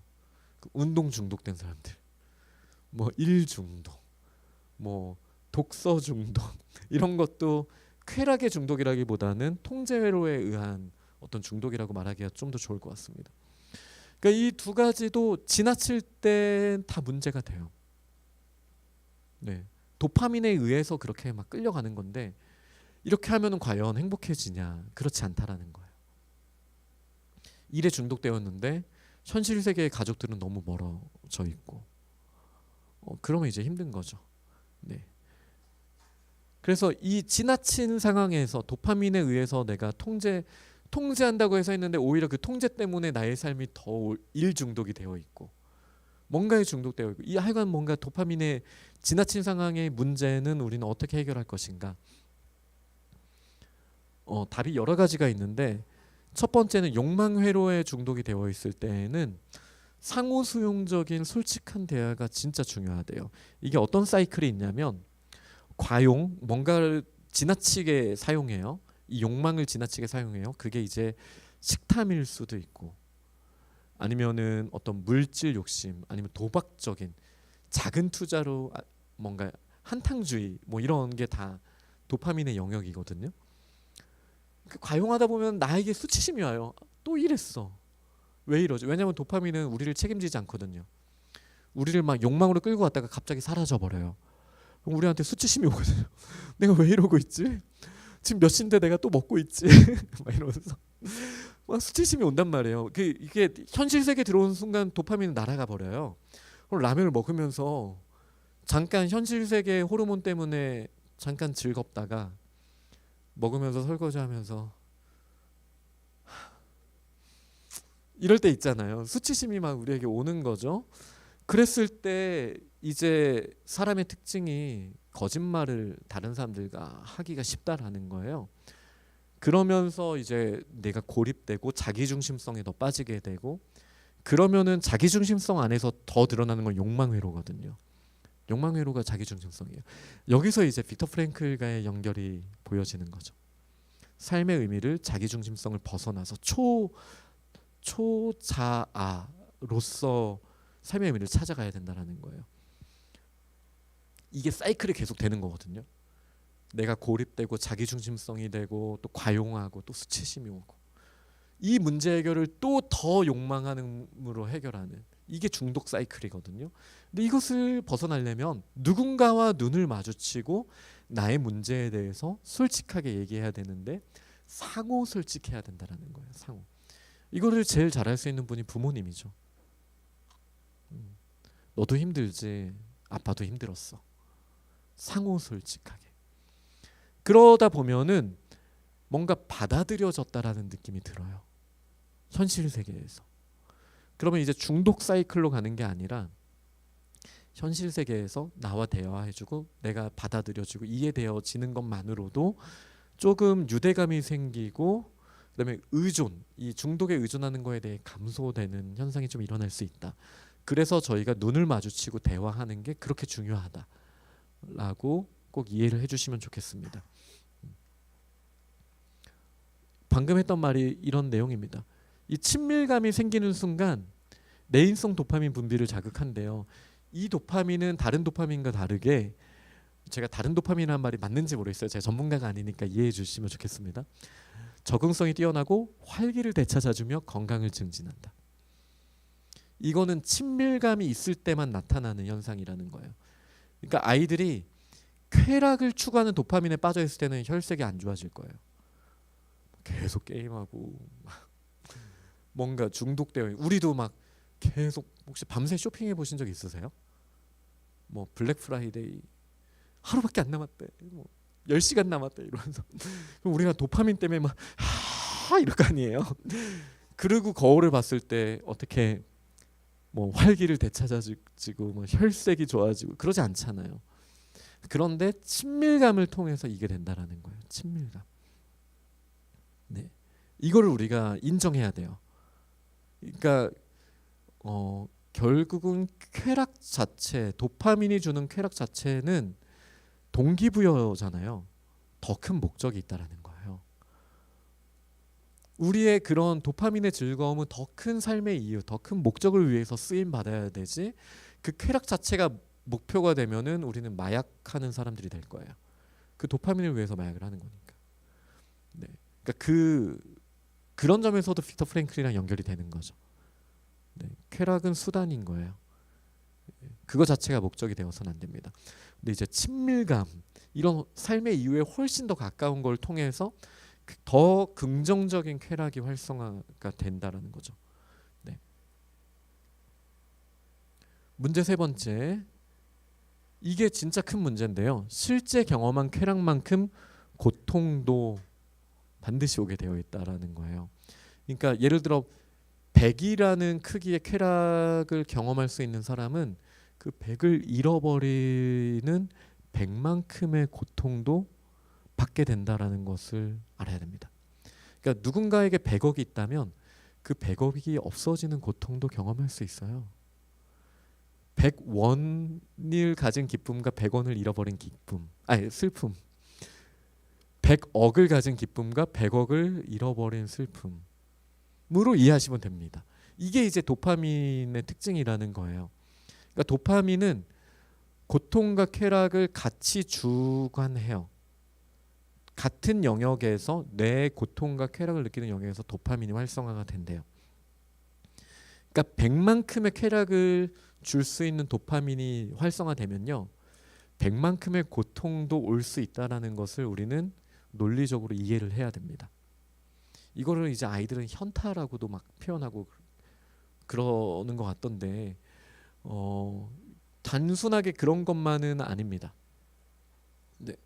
그러니까 특히 어떤 게 중요하냐면요, 도파민은 그냥 충동이잖아요. 이 충동을 통해서 우리가 더 좋은 목표를 위해서 우리가 현실의 삶에서 노력하고 준비해야 되는 과정들이 있어요. 이 과정을 통해서 우리가 그 성취감을 얻었다면 이 쾌락을 쉽게 잃어버리진 않아요. 그리고 고통이 오더라도 내가 훈련받은 게 있기 때문에 그 고통을 마주하고 이겨낼 수 있는 힘이 있어요. 그런데 그러니까 도파민을 동기로만 썼을 땐 이런 작용이 있는데, 그게 아니라 쉽게 도파민의 작용에 의해서 쉽게 무언가를 얻어내요.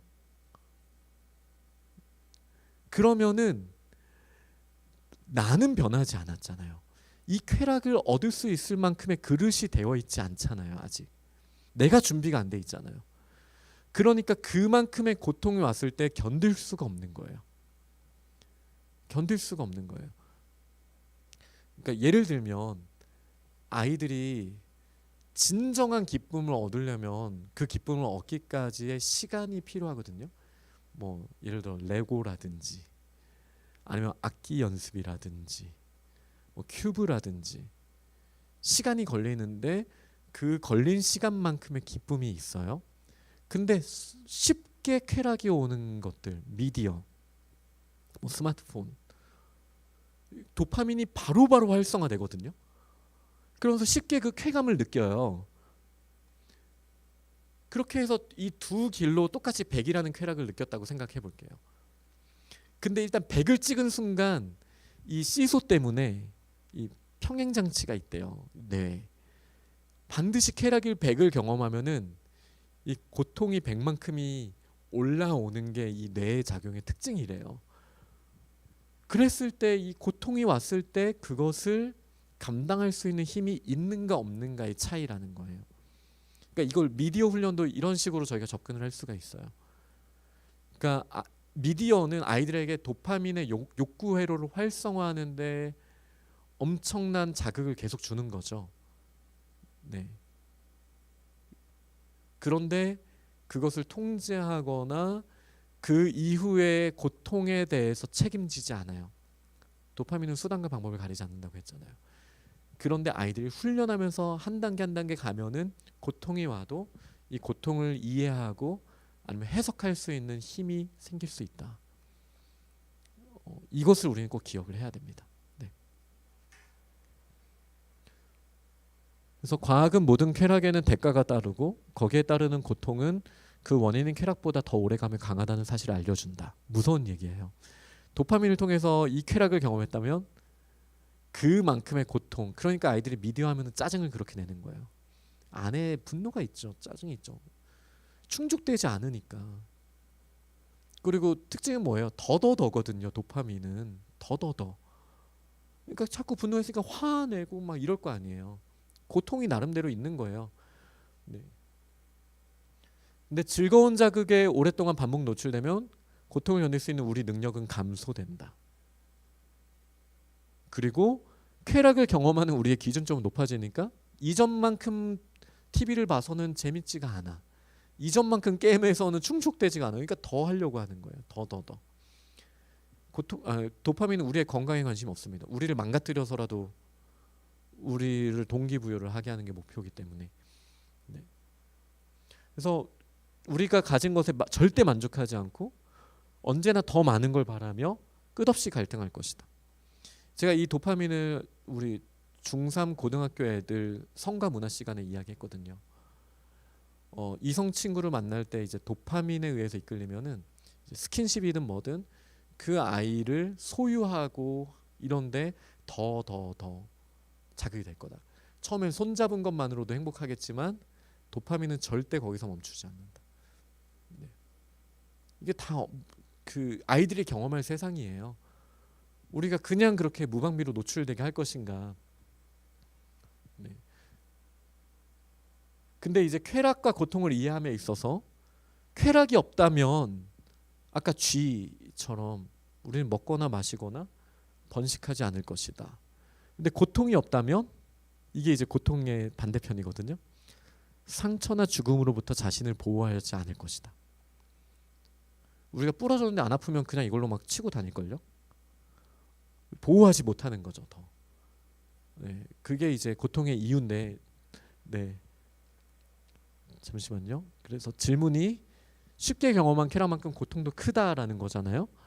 근데 우리는 고통이 따르는 인내와 훈련을 통한 기쁨을 경험할 수 있다. 이게 뭐 자기를 괴롭혀라라는 뜻은 아니지만 도파민이 마찬가지로 작용을 한다라는 거예요. 고통이 오면 이것을 맞추려는 것 때문에 쾌락 쪽으로 전환이 되게 되어 있대요. 우리가 매운 음식을 먹는 이유가 매움은 고통이래요. 혹시 냉물로 목욕하시는 분들 있으세요? 제 은사님도 늘 테니스 치면 겨울에도 찬물로 샤워한다고 하셨거든요. 근데 그런 고통이 주는 또 기쁨으로 전환이 될 수 있대요. 근데 이거는 그냥 단순하게 고통이 쾌락으로 전환되는 도파민의 역할로만도 볼 수 있지만 그것뿐만이 아니라 우리가 지금 당장의 쾌락을 절제하고 아까 도파민 영역이 2개였잖아요. 지금 당장의 쾌락을 절제한 다음에 지금 좀 불편하더라도 지금 좀 덜 재밌더라도 그 고통을 감수하면서 인내하다 보면은 그러면은 기쁨이 찾아오게 되어 있다라는 거예요. 이게 이제 생활습관 훈련이 가지는 힘이죠. 네. 그 다음에 이제 답은 달인이 되는 게 되게 중요하대요. 이게 내적 통제 소재감. 이 로쿠스라는 거는 어떤 그게 발생하는 장소 그냥 이 정도 느낌이거든요. 그러니까 자기 안에서 뭔가 내가 통제할 수 있다라는 그 감각인 것 같은데 어떤 달인의 경직 고수가 되었을 때 도파민은 이제 비로소 멈춘대요. 더더더가 아니라 어느 정도 이제 고수의 경지에 올랐을 때 그 다음에 현재지향적 화학 물질에 길을 열어준대요. 그리고 이제 만족함을 드디어 준대요. 그러니까 이 말은 무슨 말이냐? 어떤 쾌락에 의해서 뭔가 자꾸 자극하고 더더더 원하게 하는 건 끝이 없이 가지만 어떤 하나의 특정 기술들을 달인이 되기까지 아이가 훈련하잖아요. 그러면 이게 도파민과 현재 화학 물질의 하이파이브가 너무 자연스럽게 일어나는 게 이 지점이래요. 그러니까 아이들이 뭐 악기든 뭐 미술이든 예술적인 거든 뭐 학습이든 어느 영역에서 고수가 되기까지 훈련을 하다 보면 분명히 도파민의 선작용을 볼 수 있다. 이것도 이 책에 나와 있는 중요한 내용입니다.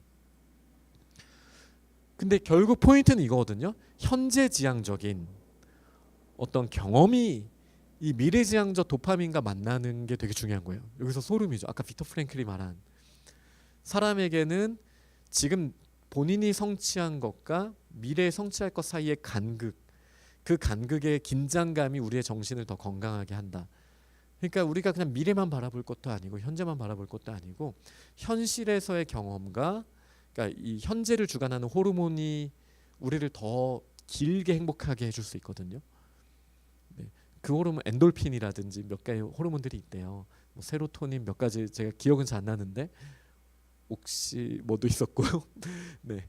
그 다음에 이 현재 호르몬과 도파민의 추진력이 만나면 되게 큰 시너지를 일으킬 수 있다라는 거죠. 근데 그럴 수 있는 게 미술, 음악, 체육 등의 활동이 큰 도움이 된대요. 네. 이게 정말 큰 도움이 된대요. 이게 현재와 미래와의 만남이래요. 그리고 사회 활동, 아까 유대감 이야기했잖아요. 친구들과 만나서 놀고 대화하고 부모님과 대화하고 이런 게 정말 중요한 필요한 거예요. 네. 그다음에 이제 자연만큼 현실 세계에서 도파민을 자극하는 게 많지 않대요. 그래서 많이 여행하고 둘러보고 하는 부분들이 이 도움이 된다. 도파민을 길들이고 현재 호르몬을 활성화하는 데 도움이 된다. 네, 이렇게 또 이해를 해주시면 되겠습니다. 또 주빌리학교가 이거를 노력하려고는 하고는 있습니다. 특기 활동을 많이 강조하고 있죠. 이거는 도파민 네이션 마지막에 요약본이라 그래도 도움이 되실 것 같아서 제가 가져왔는데요. 끊임없는 쾌락 추구 혹은 고통 회피, 이거 같은 말이거든요.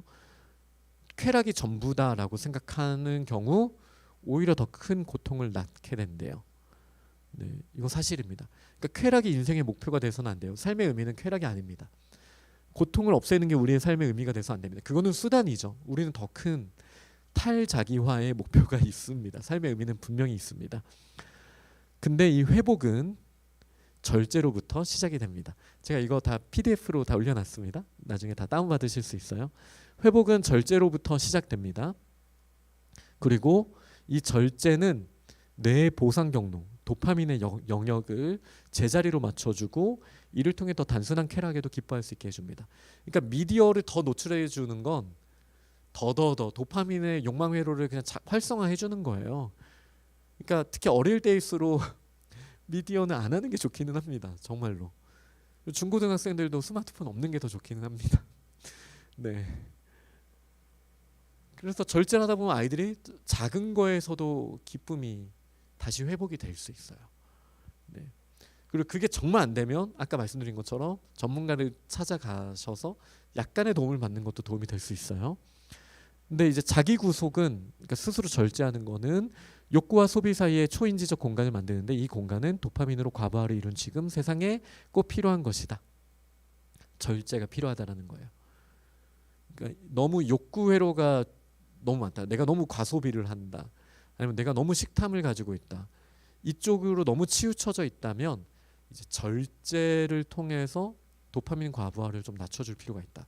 그러면은 이제 절제 회로, 도파민 절제 회로가 활성화되면서 균형을 맞추게 될 거예요. 네. 근데 고통 쪽을 자극하면 평형 상태는 쾌락 쪽으로 다시 기울일 수 있습니다. 그러니까 고통이 의미가 있다라는 거예요. 고통이 무조건 나쁜 게 아니라는 거예요. 그러니까 우리가 쾌락만 하면 우리는 더 큰 고통을 경험하게 될 텐데 우리의 더 나은 미래를 위해 지금의 고통을 내가 감당할 수 있어. 운동할 때 힘들잖아요. 그 힘듦이 우리에게 더 큰 쾌락을 나중에 주게 된다라는 것을 우리가 알아야 됩니다. 그러나 고통도 중독되면 안 된다. 네, 고통도 중독되면 안 된다. 그리고 근본적인 솔직함은 의식을 고취하고 친밀감을 높이면 마음가짐을 여유 있게 만든다. 그러면서 중독 사이클을 벗어나게 해주죠. 친밀감이 그래서 중요한 거예요. 그래서 중독은 사실 외톨이가 될 가능성이 커요. 중독됐을 때는 일종의 어른들도 뭔가에 중독돼 있으면 ADHD라고 보시면 돼요. 욕망 회로가 지나치게 활성화되어 있다. 그럼 어떤 특징이 나타나죠? 되게 자기중심적이죠. 가정일을 돌보지 않죠. 그 다음에 또 뭐였죠? 폭력성이 막 나타나게 됩니다. 언어가 거칠어집니다. 게임 막 밤새 했어. 막 쇼핑을 하루 종일 했어. 우리가 좀 공격적인 사람이 될 가능성이 큽니다. 왜냐하면 도파민의 욕구 회로가 지나치게 활성화되어 있으니까요. 근데 이런 친사회적인 대화를 통해서 우리가 공동체성을 경험하고 삶의 의미를 좀 더 발견하고 더 낫게 되고요.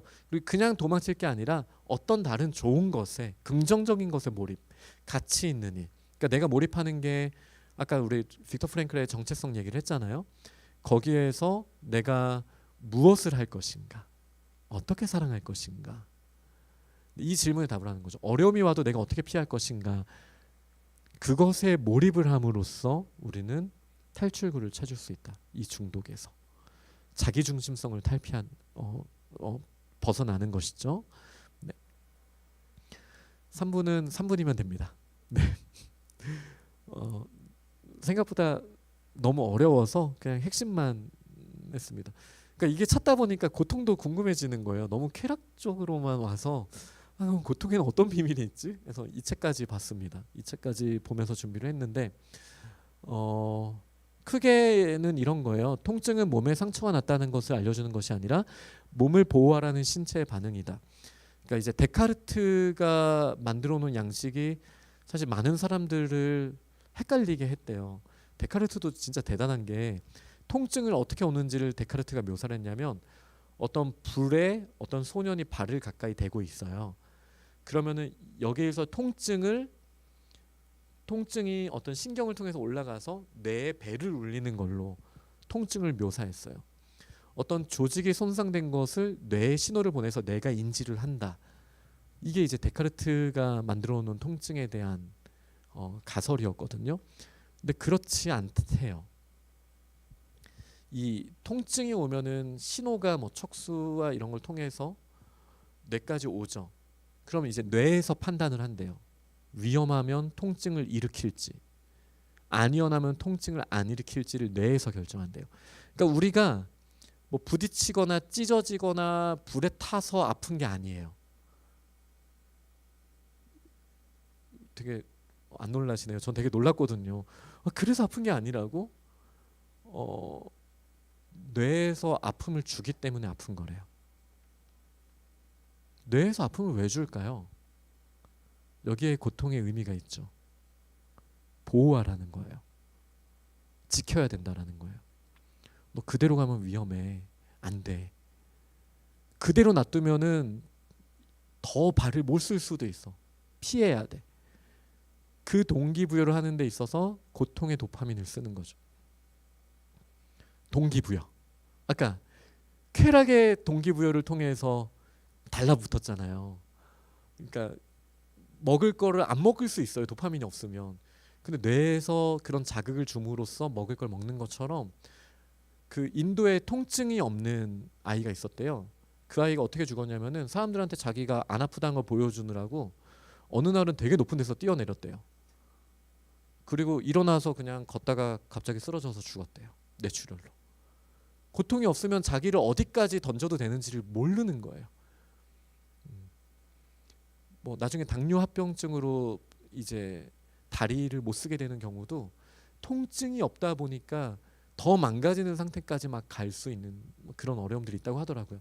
근데 여기서 핵심은 뭐냐면 고통은 이 자극 자체가 조직이 손상된 3분이 지난 것 같은데 죄송합니다. 조금 더 할 말이 있어요. 죄송합니다. 제가 읽은 게 아까워서 네. 조직이 손상된 거를 예를 들어서 그대로 자극이 온 게 아니라 조직이 더 손상되지 않아야 된다라는 어떤 메시지, 의미를 뇌에서 전달해 준다라는 거죠. 저희는 여기서도 하나님의 살아계심을 볼 수 있지 않습니까? 왜 내가 그렇게 작용을 해야 돼요? 하나님께서 메시지를 주시는 거죠. 너 자신을 보호해. 통증보다 더 중요한 가치가 있다라는 거죠. 여기서 우리는 고통의 비밀을 찾아야 돼요. 우리가 지금 힘든 상황들이 오잖아요. 그게 끝이 아니라는 거예요. 목적이 아니라는 거예요. 영어로는 end가 끝이기도 하고 목적이기도 하거든요. 고통 자체가 우리의 삶의 끝도 아니고 목적도 아니고 그 막다른 골목도 아니라는 거예요. 쾌락도 마찬가지예요. 그것은 하나님이 주시는 메시지다. 저는 이 이야기를 꼭 드리고 싶었어요. 이 고통의 순간에 빅터 프랭클처럼 죽음의 수용소에서 이 고통이 나에게 어떤 메시지를 주는 걸까를 찾아야죠. 지금 이 발을 보호해라는 고통, 신체적인 고통은 우리가 그렇게 직관적으로 이해할 수 있잖아요. 근데 우리에게 다가오는 수많은 질문들이 있어요. 자녀 때문에 생기는 우리의 심리적인 고통, 뭐 다양한 고통들, 경제적인 고통, 이 고통을 통해서 우리는 어떤 메시지, 뇌에서는 피해라, 나를 지켜라, 이런 신체적인 메시지를 주는 것처럼 하나님께서는 우리의 머리 되시는 예수 그리스도를 통해서 우리에게 어떤 메시지를 주시고 계시는가, 여기에 우리는 관심을 가져야 된다라는 거예요. 네, 저는 그게 고통의 의미로서 정말 중요하다고 생각합니다. 그러면서 약간의 보너스를 드리자면은, 그러다 보니 통증에 대한 거는 사실은 실제 자극이기보다는 뇌가 어떤 거에 특정하게 반응을 하기 때문인데, 이 반응은 우리의 마음의 상태와도 굉장히 연결이 되어 있대요. 그러니까 그 뇌의 자극 때문에 우리가 만성 통증에 시달릴 가능성이 매우 크대요. 실제로 우리가 허리가 아픈 이유도 실제 허리의 신경 때문이라기보다는 뇌에서 주는 통증 신호의 오류를 통해서 우리가 허리가 아픈 경우가 정말로 많대요. 그런 거를 피하기 위해서는 뭐 짠 거를 좀 덜 먹어라부터 여러 가지 이야기가 있던데, 제가 기억하는 거는 그래도 긍정적인 마음, 그리고 마음을 다스리는 훈련이 되게 중요하다고 합니다. 네. 궁금하신 건 이 책을 보시면 뒷부분에 더 잘 나와 있습니다. 네, 그러니까 제가 마지막에 드리고 싶은 말씀은 이거예요. 고통과 쾌락은 우리의 회피하거나 지향할 대상이 아니다. 이 관점으로 우리 자녀들을 좀 가르칩시다. 너무 고통을 피하게 하는 거에 우리의 교육의 목적을 두지 말자고요. 고통을 마주하면서 그것을 대하는 태도를 가르치는 게 더 중요해요. 근데 불필요한 고통을 주자라는 게 아니라, 아프지 참아야 돼 이렇게 하자는 게 아니라, 수없이 마주하게 될 정신적 고통, 신체적 고통에 대해서 우리가 어떤 태도를 가질 것인가, 어떤 메시지를 발견할 것인가에 우리가 좀 더 관심을 가지자고요. 그래서 쾌락 자체가 목적인 삶이 아니었으면 좋겠습니다. 그래서 이제 질문을 답하실 때 제가 마지막 질문이 아마 이걸로 넣었던 것 같아요. 어떤 자기중심성적인, 아니면 쾌락 자체가 수단이 되는, 고통을 피하는 게 목적이 되는, 수단이 아니라 목적이 되는 그런 거 말고 정말 삶의 의미를 담은 가훈을 혹시 가지고 계신가요? 라는 질문을 던졌어요. 그 가훈이 있으시면 적어주시고요. 없으시면 안 적어주셔도 됩니다. 근데 고민은 해보시면 좋겠어요. 자녀들과 삶의 의미를 담을 수 있는, 당장의 쾌락이나 고통을 피하는 정도가 아니라, 네, 삶의 의미를 담을 수 있는, 네, 그러면 좋겠습니다. 자, 지금까지 긴 시간, 네, 보통 저희가 90분 하잖아요. 네, 긴 시간 너무 감사하고요. 이게 뜬금없이 다른 세 가지 주제라고 생각하실 수도 있지만, 저한테는 이 세 개가 좀 연결이 되어서 하나로 합쳤습니다. 다음 달 강의는 재밌으실 거예요. 네, 제가 그 주제로는 이미 고등부 아이들 데리고 예전부터 많이 했던 주제거든요. 이제 과학의 의미, 굉장히 재밌으실 거니까 기대하시고 또 하셔도 좋겠습니다. 이 설문은 그 강의 전날까지만 저희가 봤습니다. 리로스쿨이 열려있는 분들은 꼭 리로스쿨을 통해서 설문에 응답해 주시기를 부탁드립니다. 네, 그럼 제가 기도하고 마치겠습니다. 주님 감사합니다. 우리가 삶의 의미라는 질문을 던지면서 하나님께서 우리를 창조하신 목적, 우리에게 기대하시는 바에 우리가 관심을 가지고 내 자신이 태도를 선택하고 그 길을 갈 수 있는, 그것이 정말 중요하다라는 것을 오늘 나누게 되었습니다. 물론 우리의 그 여정 가운데 쾌락과 고통이 있을 수 있지만, 쾌락과 고통이 우리가 다스려야 하는, 우리를 의미로 연결해 주는 수단이라는 것도 오늘 참 중요하게 배웠습니다. 우리가 쾌락과 고통 회피의 노예가 되지 않게 하시고, 이것을 잘 다스리면서 하나님이 우리에게 허락하신 정말 그 풍요로운 삶의 의미를 우리가 공동체 안에서 찾아갈 수 있도록 주님, 저희들에게 지혜를 더하여 주옵소서. 하나님, 혹시 욕망 회로가 너무나 활성화되어서 자기중심적이고 폭력적인 면들이 사로잡고 있는 우리 자녀들이 있을 수도 있고, 때로는 저희가 어떤 중독의 상태에 따라 부분적으로 그런 모습들을 보일 때가 있습니다. 하지만 우리가 통제하고 지금 우리에게 허락하시는 일들을 하면서 또 서로 사랑하면서 우리가 고통을 그 의미를 바라보며 그 고통을 두려워하는 게 아니라 마주대하고 이해해 가면서 이 모든 문제들을 해결해 나가는 우리 귀한 주빌리 가족들이 다 될 수 있도록, 특별히 마음의 어려움과 고통을 겪고 있는 우리 부모님들과 자녀들에게 하나님 그 길을 열어주시는 그런 귀한 경험을 저희가 경험하게 하여 주옵소서. 예수님 이름으로 기도합니다. 아멘. 네, 귀한 시간 내주셔서 감사하고요. 이 강의에 대해서 혹시 궁금하시거나 좀 나누실 내용이 있으신 분들은 카페에서 또 잠깐 저희 나눔 시간을 갖도록 하겠습니다. 네, 함께 해주셔서 너무 감사합니다. 감사합니다.